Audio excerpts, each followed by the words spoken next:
Remember more, improve your focus, and multitask better. Hum is a brain sharpener that helps you do all three. Hum's wearable boosts your working memory and will be available in late 2021. Sign up to be notified when Hum launches and to learn more about the science behind Hum at thinkhum.com. That's thinkhum.com. Hum is designed for healthy adults and should not be used if you're pregnant, have cognitive impairment, implanted devices, or a history of seizures. The Hum patch is not intended to diagnose, treat, cure, or prevent disease. To learn more, go to thinkhum.com. If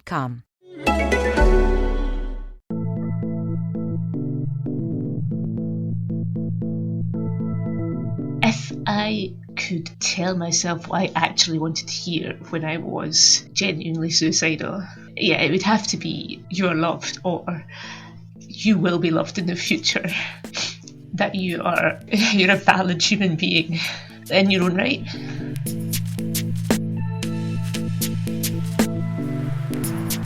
Content warning. This podcast contains discussions of suicide and self-harm that listeners may find upsetting.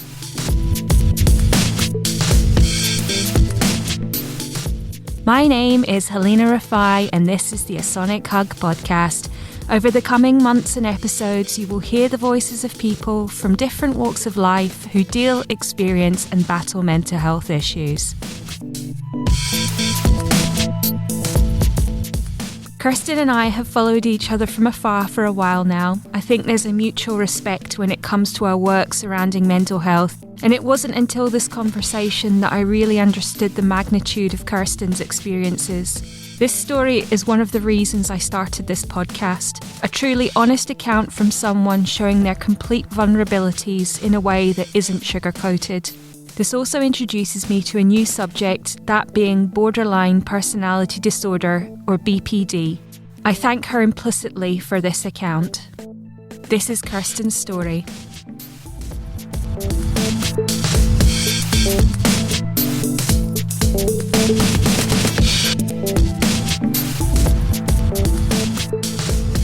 My name is Kirstyn and I am a writer and editor and I'm also the founder of Marbles, which is an independent mental health magazine, just kind of looking at mental illness, I suppose, in a sort of a raw but also kind of irreverent kind of way. I live with borderline personality disorder, which is a kind of a weird mix of lots of different things. I think there are 9 diagnostic criteria for it. I hadn't heard of it before I was diagnosed with it. I don't know if it's a lesser known mental health disorder, but it's certainly a more complex one. I think it falls under the complex mental health issues. BPD sort of manifests for me in a few different ways. I think probably the first signs of it really were there's sort of a big fear of rejection and abandonment, but not just a fear, like an absolute phobia, a sort of a terror of it.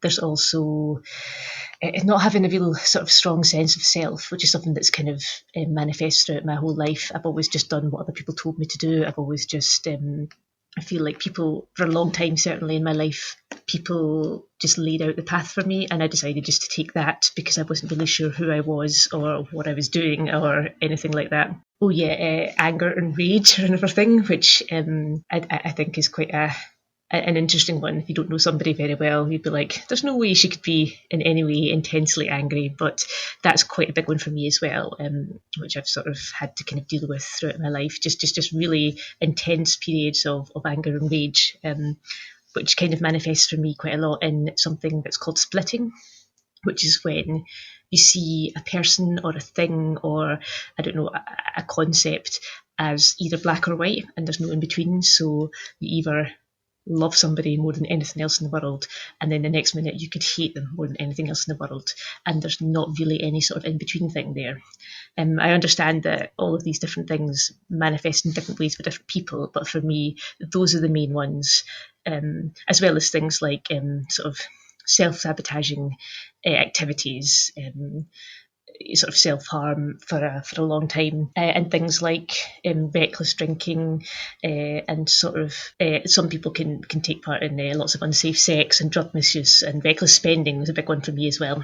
Some of the main things I think that are sort of most prevalent for me when it comes to BPD I don't know, there's this kind of constant and sort of underlying long-term feeling of sort of emptiness, I suppose, which is quite hard to deal with.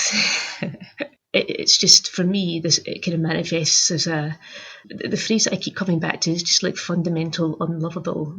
That's kind of how I feel about myself, which is obviously quite hard to deal with. Particularly, I'm at that age where everybody's getting married and having families and all that sort of thing, and I'm sitting here being like, well, I have this really hard, complex illness going on that I don't really think that I should be submitting other people to. So that's been quite hard. And I guess I keep coming back to the sort of just not really feeling like I have a particularly good sense of self, which manifests sometimes in terms of not really knowing what emotions are appropriate. And the example that I tend to always use with this is my dad died it'll be 6 years ago this month, and I just didn't know what was appropriate and how to act. It was very strange. It kind of felt like BPD's kind of robbed me of naturally understanding how emotions work. I think I'm a lot better at it now that I've been medicated for constantly for I think 3 years. But back then I didn't have a clue when to cry or when to be okay, and I thought that I was, I either thought I was crying too much, or that I wasn't crying enough, or that I was far too sad for the situation, or that I wasn't really sad enough. I remember going back to work like 3 days after my dad died and just being like, yep, this is normal. Yep, just be at work and pretend like nothing's happening. And then I'd just go home and just feel a colossal sense of despair, I suppose. And I think it came from having to try so hard every day just to be like, well, is this an appropriate emotion or is that an appropriate emotion? And I think it also comes from just not being able to trust your emotions, like with the whole splitting thing, where you either think something is the worst thing that's ever happened to you in the entire world, or it's the best thing that's ever happened to you ever. And knowing deep down that they're irrational emotions, like for everyday circumstances. So when something truly bad actually happens, I was like, oh, so the fact that I'm feeling like this is the worst thing in the world that's ever happened to me, is that okay? Because it probably is the worst thing in the world that's ever happened to me. Or maybe I am just overreacting like my BPD makes me do quite a lot of the time.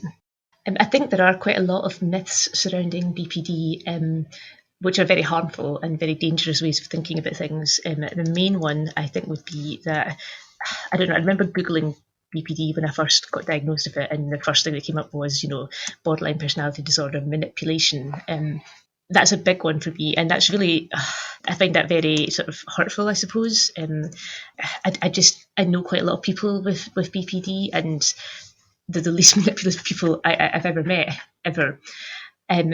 It sort of kind of ties in with this whole kind of worry that people with BPD are likely to hurt other people in some way, or to I suppose when it comes to the rage and the anger and stuff like that, there's this kind of really harmful stereotype that they're likely to hurt people, but people with BPD are so much more likely to hurt themselves than anybody else, which is not a good thing, but it's certainly something that you need to be aware about when you're thinking about BPD. In terms of depictions in film and stuff like that, it's interesting because I feel like BPD is one of the few mental illnesses which hasn't actually been not glorified, but certainly hasn't become a sort of a cliche in terms that like people can throw around words like OCD. It's just like, oh my God, I'm so OCD, because it feels a little less dangerous to be associated with OCD or depression or anxiety than it does with BPD. I kind of feel like I've written quite a lot on the fact that nobody wants to be associated with BPD. It's such a horrible, there's no way of glorifying it, there's no way of glamorising it. It's a genuinely horrible mental disorder. And so I think it's kind of gone the other way. I think that like people with BPD are seen as the nastier of the people who live with mental health problems, which is of course very misleading as well. But yeah, I think it's just one of the things that you have to deal with, and that's why I'm so sort of interested in just talking to people about BPD a bit more. I think it's quite important or interesting that people who meet me and then I explain to them that I've got BPD, they're just like, oh, that's interesting, I wouldn't have thought it. And I mean, it's good for me, I suppose, but it's also quite sad in some ways, because there shouldn't be this sort of horrible stigma about people who have BPD.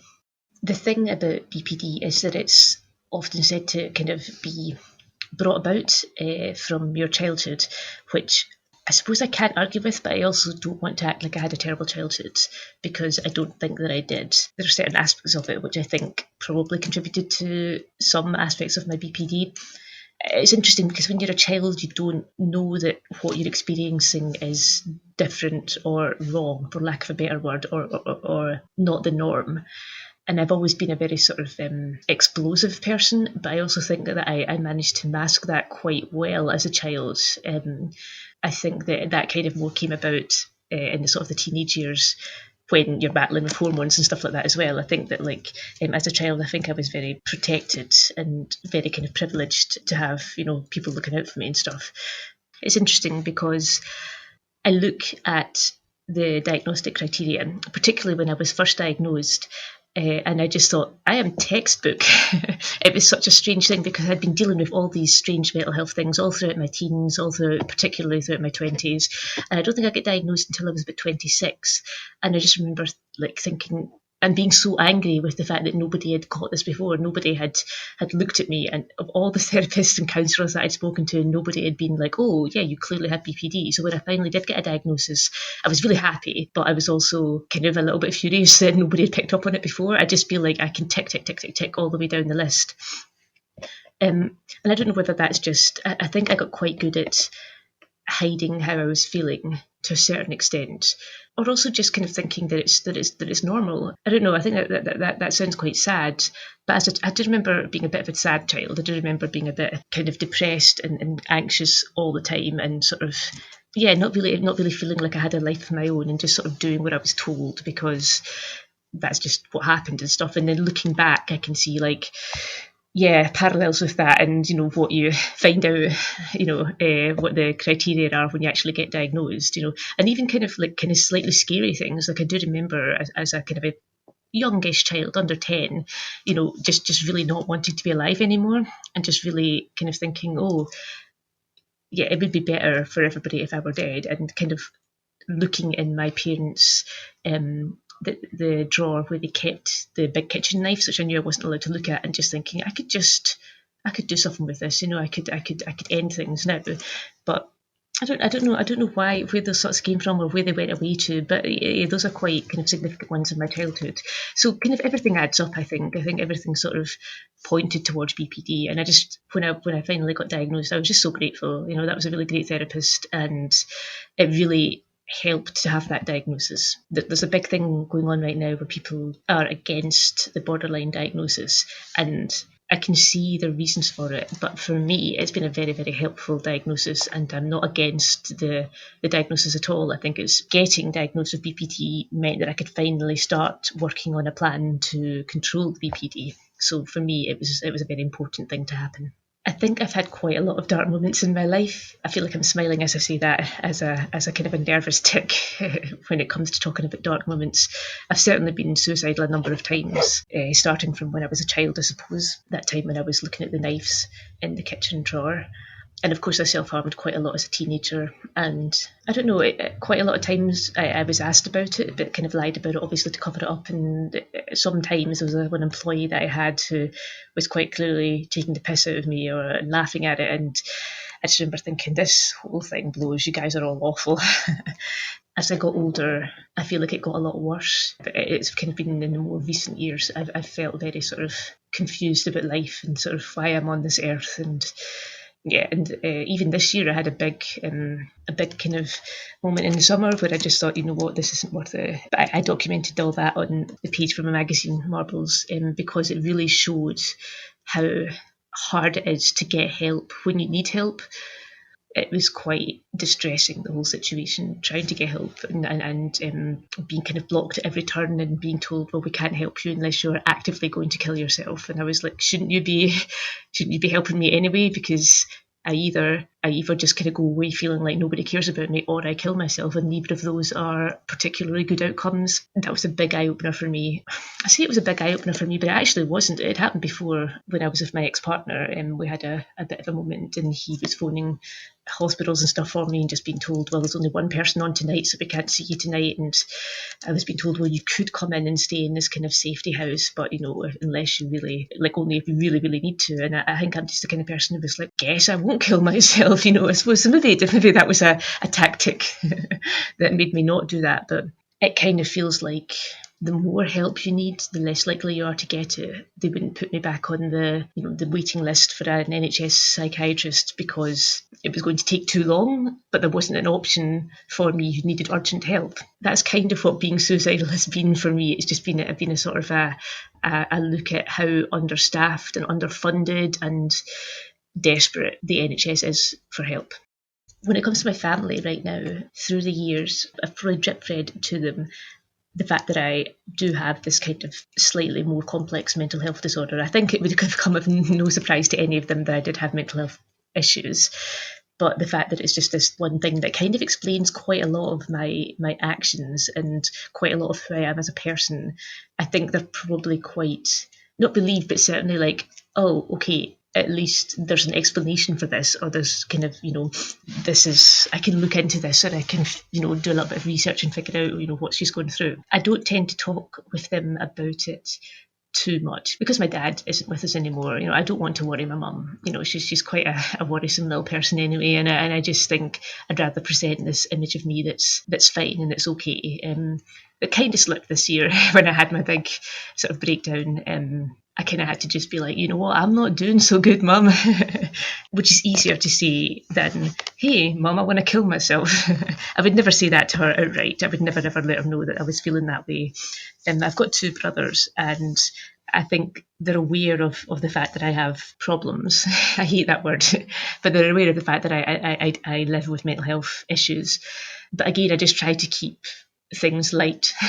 Try to, like, whenever I talk about it, I try to make it kind of self-deprecating jokes and sort of make it seem that things are better than they actually are, because I don't feel like I should be. Everybody has their own stuff, and I don't feel like it's my place to be placing extra worry on people who are going through their own stuff. Yeah, I try to keep things pretty cheerful as much as I can anyway, unless I really need help. And that kind of shows itself as me just reaching out a little bit more. And I think we've kind of all come to this kind of unsaid kind of conclusion that if I am reaching out, it means things aren't amazing. So they know to be super nice to me then. When I met the therapist who eventually diagnosed me with BPD, and it was quite a while ago, it was maybe when I was in my 20s, and I'm 34 now, and I think I'm quite good, because I've been sort of living with this my entire life. I think I've become quite good at reading my own emotions and kind of, I think that I'm quite emotionally intelligent in the sense that I can spot it now, and I can be like, okay, something's happening, like there's storm clouds in the horizon. I'd had a big breakdown. That was the first time that at the time I mentioned with being with my then partner and phoning round hospitals to kind of be like, hey, I'm suicidal now. And they placed me on the NHS waiting list then. And then I think it was about a year later, I finally got to see somebody. And I don't know what it was different about this lady than other people.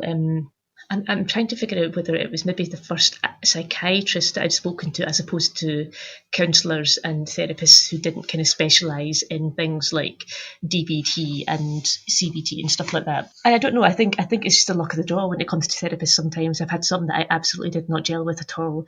And I've had some that I've just been like, you are incredible. I want to just, keep seeing you forever. From what I can remember, this lady really picked up on it quite quickly and was like, well, hey, look, this is what I think's going on now. There's this thing called BPD, and I had to kind of go home and be like, what on earth is BPD? Which is funny because I'd read Girl Interrupted and seen the film before then, but for some reason it hadn't clicked that what I had was the same as what they were talking about in that book and that film.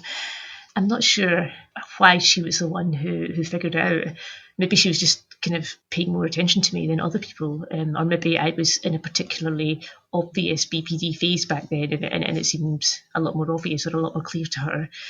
It was also the only time that I'd had a therapist that I got from the NHS where I was allowed to more than the usual, I think it's 12 weeks that you're allowed.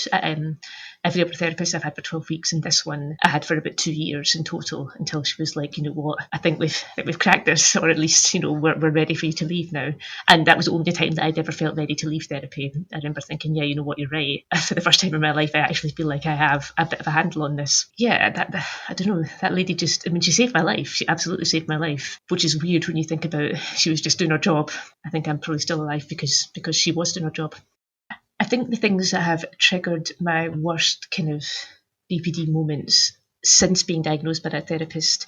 Looking back, very obvious triggers, but when you're going through them, they're not obvious at all. I had a very bad experience of a workplace where I was sort of bullied and sort of gaslit, I think, to a large extent, and then that eventually led to like I think it was probably my worst breakdown of my life, and I was signed off for a couple of weeks, and then when I came back, they got rid of me at my position at that workplace. So that was obviously a huge one, because I back then I really identified as my job. I really loved what I did, and I did it really well, but I was like a stupidly loyal sort of overworker and stuff like that, and I think because of that it just really messed with my sense of who I was. Again, it goes back to the not knowing who you were, but when I had this job, I was like, well, I am this person and I do this thing and this is good and this is who I am. And also just because of the way I was treated as well, it was absolutely horrific, and I lost a lot of sort of faith in a lot of people. So yeah, I think getting fired from a job, or not getting fired, getting let go from a job is a huge trigger for most people anyway, and it certainly was for me, because again it feeds into that whole absolute fear of abandonment and absolute losing your sense of self. So that was one of the big ones. Again, another one was when my dad died, obviously. I've spoken about that already. And I got into quite a bad relationship, and there was a lot of emotional manipulation and sort of, I was gaslight pretty bad and lied to almost compulsively. The whole time just thought, that's fine, I deserve this, it's fine, this is just what happens to people like me. And then when that ended, that was this year, so that's what that contributed to this year's kind of big thing, because I just, I think relationship breakups are a huge trigger again for lots of people, but for it to happen in the middle of a pandemic wasn't ideal either, because most of the breakups that you have, you can go and chill with your friends and sort of go out and get a bit drunk and just kind of talk it out and stuff like that. And as it happened, I live alone in my little flat, and so I was just like, oh well, I am literally alone and I'm not legally allowed to see anybody, and I'm experiencing this terrible abandonment, and I genuinely hate myself. It was just a perfect storm. I think that sums it up quite well, actually. It's not usually one little thing, it's a mix of lots of different things that just kind of add up. Despite the fact that I was diagnosed and I did have this really intense 2 years of therapy, and I did feel I had a better handle on it after I finished that, I haven't really felt like I have really been on top of my BPD until I think it was about 3 years ago. So that would have coincided with the end of this job, I think, maybe 4 years ago. I spoke to the doctor and they changed my medication. I'd previously been on one antidepressant and they put me onto citalopram, which instantly made me just a different person. People who know me are like, I cannot believe the difference in you since you went on citalopram. It might be the fact that just the medication it works better for me and my brain, and a lot of it has to do with the fact that I just kept using it. I've been on it every single day since I started taking it 3 or 4 years ago. Other antidepressants, I wasn't seeing a change and I didn't see how it was working for me, and I felt like super numb all the time on quite a lot of them and just felt like a zombie. And so I just stopped taking them because I was like, this isn't doing anything for me. But with what I'm on just now, it feels like I'm the version of me that I should be, if that makes sense. I think what it has done is it's sort of cleared out the sort of fuzz and crap that was going on in my brain, and it's cleared that out so that I can actually, like, for once in my life, think straight and think clearly.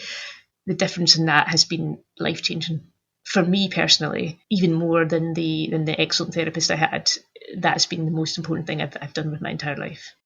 When I speak about the version of me that I think I should be, it's just a little bit lighter, a little bit happier. I feel like I've got more focus. I can concentrate more on work, and I feel like I'm more open to friends and relationships and family. I don't know, I just hate myself a little less. And I know that seems a bit weird to say when I've been speaking about having these big kind of breakdowns and stuff like that, but just on the day-to-day, it feels like everything's switched from thinking automatically negatively about things to thinking, if not 100% positively, then certainly realistically about things. It kind of took out the immediate negativity in my thoughts and sort of replaced it with, well, you know what, the worst thing in the world might not happen.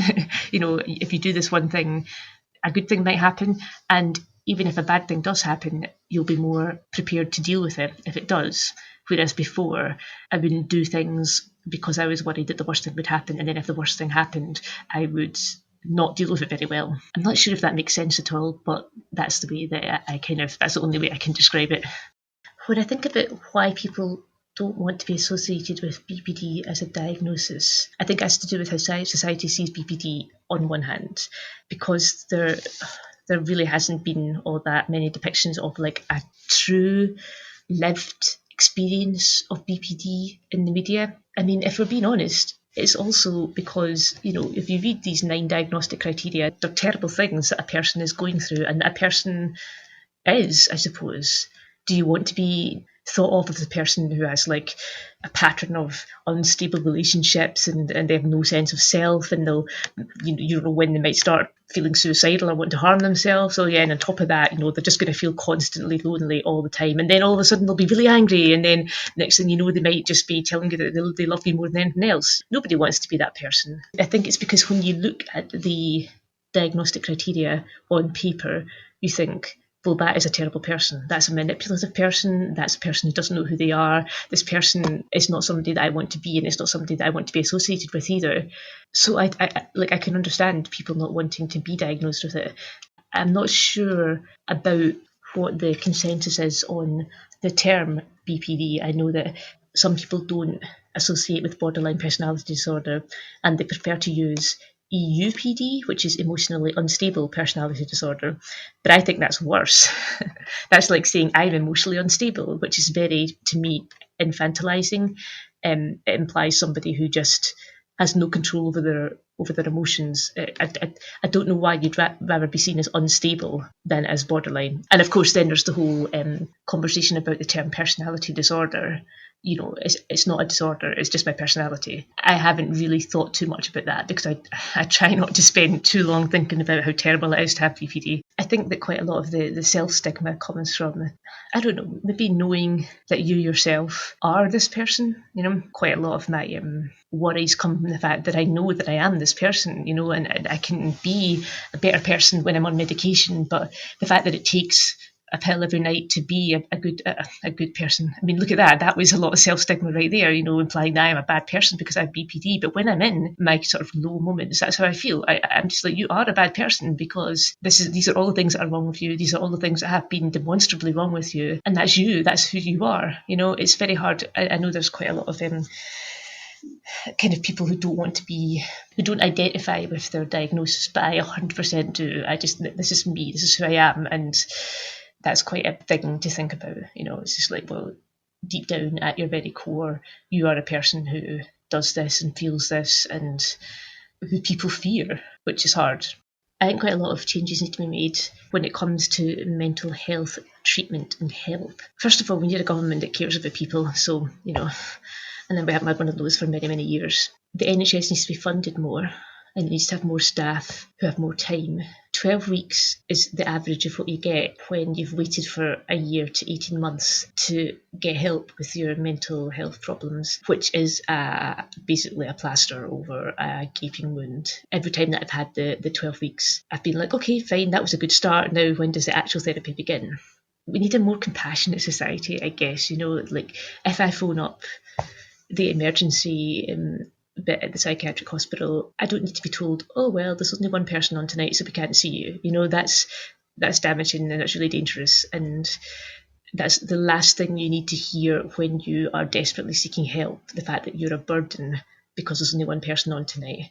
Personally, for BPD, I would really like it if there were more therapists and psychiatrists and counsellors who understood BPD and who maybe specialised in BPD. I've had that one counsellor who was great, and I was absolutely privileged to be able to speak to them for about 2 years.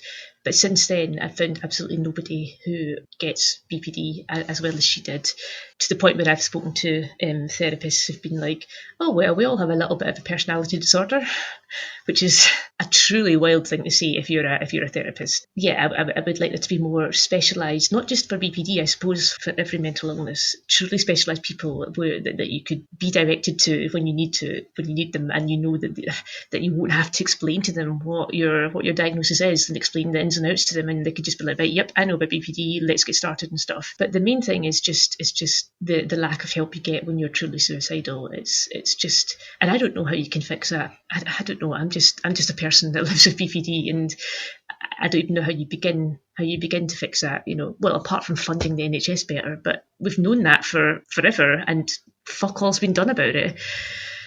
Particularly this year, if things don't change after this absolutely horrific year that everybody's had, then I have no hope. I honestly don't. I don't know how things can go on the way they are. Not just for me personally, I mean for the NHS and for people who live with mental health issues and for people who are actively suicidal. If I could tell myself what I actually wanted to hear when I was genuinely suicidal, yeah, it would have to be "you're loved" or "you will be loved in the future," that you're a valid human being in your own right, and that you actually have something to contribute to the world.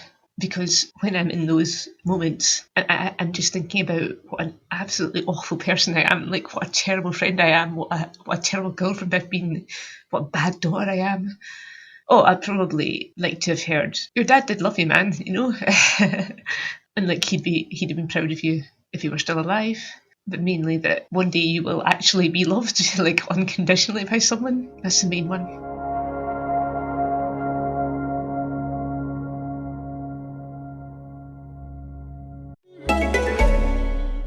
Remember more, improve your focus, and multitask better. Hum is a brain sharpener that helps you do all three. Hum's wearable boosts your working memory and will be available in late 2021. Sign up to be notified when Hum launches and to learn more about the science behind Hum at thinkhum.com. That's thinkhum.com. Hum is designed for healthy adults and should not be used if you're pregnant, have cognitive impairment, implanted devices, or a history of seizures. The Hum patch is not intended to diagnose, treat, cure, or prevent disease. To learn more, go to thinkhum.com. Look, staying healthy isn't easy. Watching your diet, hitting the gym, avoiding stress. But a good night's rest helps boost your overall health and wellness. And it couldn't be easier. The new Sleep Number 360 Smart Bed is the only bed that effortlessly adjusts and responds to both of you. The result? You wake up ready for anything. Proven quality sleep is life-changing sleep. And now, the new Queen Sleep Number 360 P5 Smart Bed is only $17.99. Save $600. Only for a limited time. To learn more, go to sleepnumber.com. That was Kirstyn's story. When Kirstyn and I had this conversation, I wanted to apologise in advance if I was to say or ask anything inappropriate. The subject of BPD is so new to me, but I was so desperate for her to have an open platform and speak in a way that firstly wasn't restricted, but secondly showed listeners the bare bones of it. Kirstyn speaks of splitting and the all or nothing of what her emotions, thoughts and feelings have covered. That things are, for example, love or hate, the extremes of them with no middle ground. I can't comprehend feeling like that continuously, but she explains things in a way that makes you start to realise how difficult that is for a human, especially with the lack of rest it brings. Her articulation around extremes surrounding phobias, self-sabotage and self-harm are so upsetting. The fact that someone has to live portions of their lives or indeed their existence with feelings of self-hatred to this degree, but also the complete lack of sense of self feels morally unjust. I was so grateful to Kirstyn for highlighting myths surrounding BPD. When she says that the word manipulation can be attached and also that others may prefer to call it EUPD, emotionally unstable personality disorder, and how the word unstable is another that instills deep discomfort. When we look at these two words, manipulation and unstable, if we are honest, these are two words that a lot of people will avoid completely. They are often used in derogatory terms, and to be associated with them can be shameful. And this is where the conversation continues to have common themes when it comes to mental health. The shame that is placed on our language, our diagnoses, our conversations, and generally how we talk about this subject. Empathy continues to be a must when it comes to how we speak about ourselves, others, and what we deal with, and that applies to how we talk about it. One of the most horrifying aspects of this conversation surrounds suicide and how Kirstyn tried to get help. The fact that she was told she potentially couldn't get help unless she was actually going to kill herself goes beyond my realm of thinking. Prevention versus cure is always going to be a strong argument when it comes to suicide. At what point is it okay to tell someone that unless they are going to physically take their own life, then they can't get help? One of the fundamental issues here is, and this comes from someone who has tried to take their life several times, is that we already feel like a burden. At times we have felt that we don't want to put that burden on our families and society as we feel like a problem, we feel like a grievance. To then be told that effectively, if we ask for help, we are that burden can reinforce these feelings. Kirstyn's story highlights this, and as she puts it, the government don't care, the NHS needs more funding, they need more staff, and the whole system needs to be looked at. Ironically, there isn't enough to help us survive and live our lives. The fact that despite all of these experiences, Kirstyn has wanted to shield her family from the realities of what she is going through shows she is full of love. However, she has every entitlement to be able to speak openly with her flesh and blood about her experiences.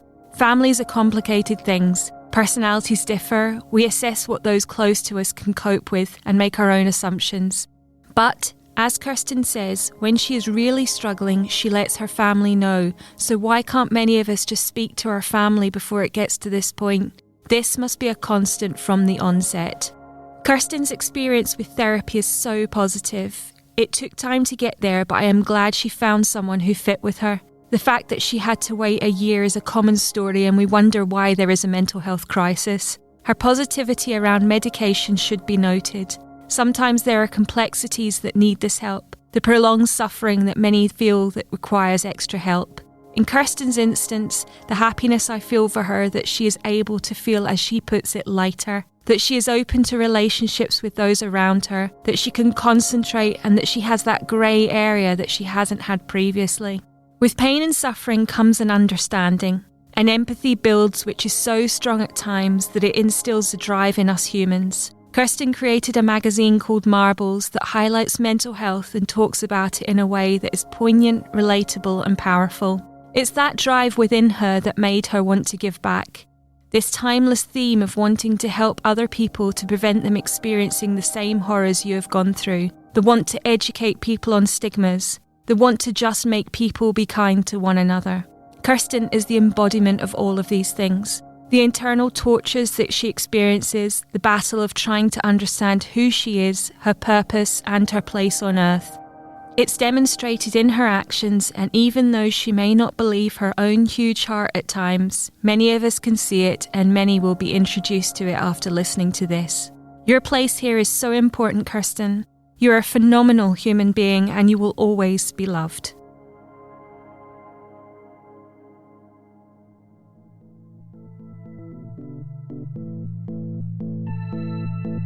If you have experienced or experiencing anything described in this episode, you will find support information in the text with this podcast. A Sonic Hug podcast is recorded, produced and edited by me, Halina Rafai. We are also part of Scotland's podcasting network, The Big Light. Until next time, deep breaths.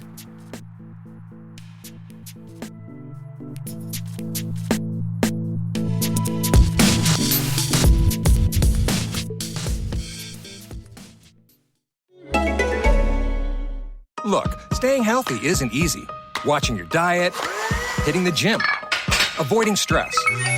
But a good night's rest helps boost your overall health and wellness. And it couldn't be easier. The new Sleep Number 360 Smart Bed is the only bed that effortlessly adjusts and responds to both of you. The result? You wake up ready for anything. Proven quality sleep is life-changing sleep. And now, the new Queen Sleep Number 360 P5 Smart Bed is only $17.99. Save $600. Only for a limited time. To learn more, go to sleepnumber.com.